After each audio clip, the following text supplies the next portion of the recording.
कपड़े धोने वाली बहू।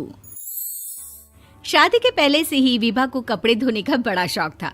कभी नल के नीचे तो कभी तालाब के पास। अरे मेरी नीली वाली लुंगी नहीं दिख रही है। विभा की अम्मा, कहाँ रखी है लुंगी? अरे वो तो विभा ने परसों ही धोकर रखी थी आपकी अलमारी में, देखो वहीं होगी। वो ना मैंने आज धो दी, मुझे लगा कि गंदी हो गई होगी।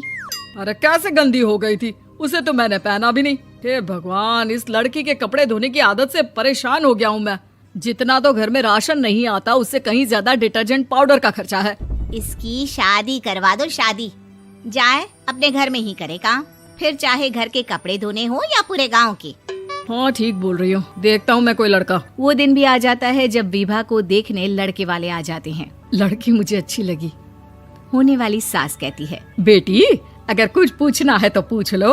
वैसे तो हमारी लड़की बहुत ही शर्मीली है, जो बोल दो वो मान लेती है, इसे क्या पूछना होगा।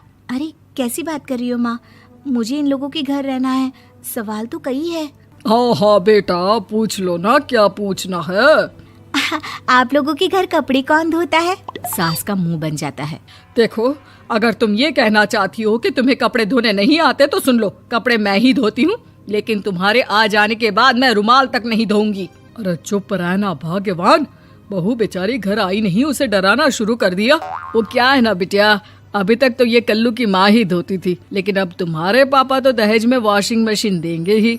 तभी विभा की माँ बोल पड़ती है, सवाल भी पूछा तो क्या। वैसे भाई साहब, मशीन की तो फिर भी कपड़े धोने की कैपेसिटी होती है। मतलब जो बिटिया दे रहे हैं ना विभा, इसे कपड़े धोने का बहुत शौक है। ये आप लोगों के क्या, आस पड़ोस गांव मोहल्ले सबके कपड़े धो दे और उफ तक ना करे।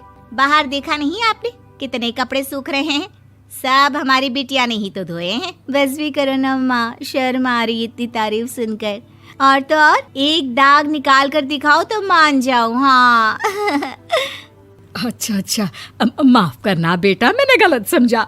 हमें तो रिश्ता बहुत पसंद है। और ऐसे जुड़ जाता है रिश्ता कपड़े धोने का शौक रखने वाली विभा का। उसकी शादी हो जाती है कोयला फैक्ट्री में काम करने वाले कल्लू के साथ। शादी के बाद अचानक विभा चिल्लाती हुई सास के पास आती है। सासू माँ, अरे सासू माँ कहाँ है आप? ये तो धोखा है, धोखा दिया आप लोगों ने मुझे। इसे ससुर के चक्कर के बारे में पता चल गया। अरे तो उसमें तुझे क्यों धोखा मिला है? अरे नल में पानी नहीं आता, कपड़े कैसे कब धुलेंगे? अच्छा, तू पानी नहीं आ रहा उसकी बात कर रही है। तो आपने क्या सोचा?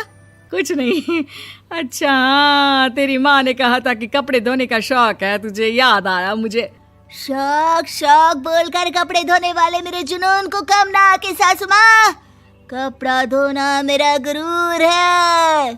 तभी पति भी वहाँ आ जाता है। अभी मैंने इसे सनी देओल की फिल्म दिखाई है, उसी के डायलॉग मार रही है माँ। अच्छा सुन, साफ साफ बता रही हूँ, पानी सुबह 4 से 6 और शाम को 10 से 12 आता है, समझी?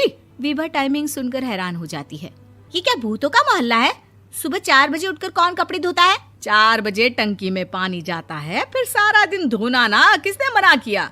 अरे कैसी बात कर रही हैं? 200 लीटर की टंकी में कितने कपड़े धो लूंगी मैं? सुबह ही उठ जाऊंगी मैं। अब क्या था, विभा सुबह 4 से लेकर रात के 12 बजे तक कपड़े ही धोती रहती। एक रोज सास पड़ोस से निकलकर कहीं जा रही होती है कि साथ वाली कहती है, हाँ कल्लू की माँ, जरा ये बताओ कि 2 साड़ी है, 2 ब्लाउज और एक पेटीकोट और एक नाड़े वाला लंबा कच्छा। हाँ तो? अरे तो क्या, कितना लोगी धुलाई ये बताओ। धोबन दिख रहे हैं हम क्या? हमारे पति सरकारी नौकरी से अभी रिटायर हुए हैं और बेटा सुपरवाइजर है कोयला फैक्ट्री में। धोबन समझ रखा है हमें? हाय रे कल्लू की अम्मा, माफ कर दो, वो तो मोहल्ले में यही सब बता रहे थे कि तुमने बहू को कपड़ा धुलवाने के काम में लगा दिया है। सास को पड़ोसन की बात सुनकर गुस्सा आ जाता है। वो घर पहुंचती है जहां घर के बाहर ही इतने सारे कपड़े सूख रहे होते हैं जितने कि किसी धोबन के घर पर। अरे ओ कल्लू की दुल्हन, बाहर निकल।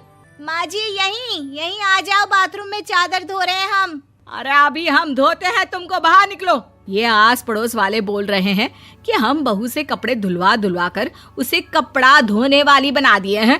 अरे छोड़ो ना माँ जी, किन लोगों की बातों में आती हो?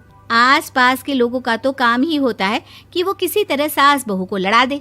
बहू सारे घर के कपड़े धोती है, ये क्या कम है? बोलिए। सास को भी लग जाता है कि वो बहू का ये सनकीपन नहीं छुड़वा सकती, इससे अच्छा है कि खुद ही चुप हो जाए।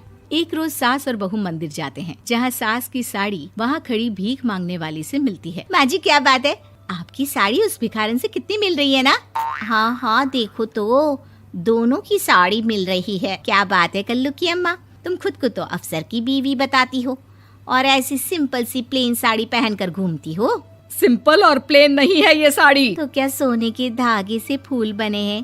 कुछ भी सासू माँ, कुछ भी। हाँ, बने थे इस साड़ी में सोने के धागे से फूल। मेरे पति लेकर आए थे मद्रास से स्पेशली मेरे लिए 10,000 की। ताहे भाई साहब इस भिखारन के लिए भी सेम टू सेम साड़ी लेकर आए होंगे 10,000 की।